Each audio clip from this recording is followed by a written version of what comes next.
I think the process of people working remotely and the process of managing a remote workforce has been handled and developed in a really piecemeal fashion. And I think it's time for everybody to get serious about how this should really work. It's really time to start thinking about what it really means to have a remote workforce, what the tools are that they need to have, what the requirements are, and make a real analysis of what works and what doesn't work. So that as we start to come out of this, an organization can identify very specifically the meetings and the functions that need to be done in person and the things that don't need to be done in person. And even in a remote environment, what kind of tools work and how those tools should be managed.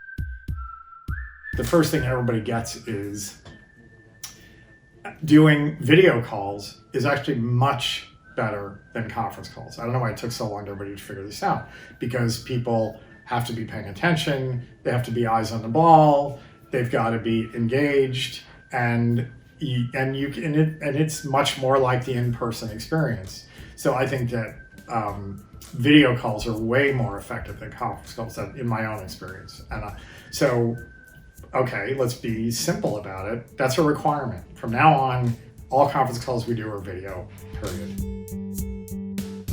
Okay, now you have another problem, and there's been a lot of publicity about this in the press. There's a lot of security issues with the standard video conferencing capabilities like Zoom and some of the other tools, right? There's some real security problems. They're hackable. There's been talk about Zoom bombers and all this other kind of stuff. And that's all, a lot of that stuff's being corrected. But as a corporation with security issues and proprietary information and all sorts of other stuff, that's something you really got to get serious about.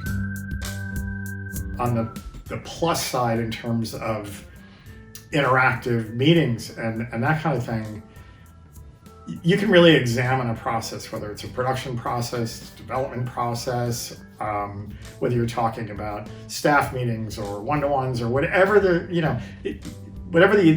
requirements are for effectively managing a team or an organization.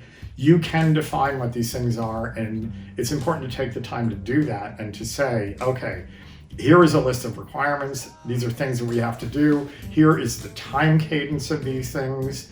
Now, let's actually come up with a coherent plan about how these things should work and what the backup positions are, and get serious and bite into it and say, okay, we're going to have a remote workforce, and we're going to have a really well-developed plan about how that's going to work, and it's going to make us better, and it's going to make us more efficient.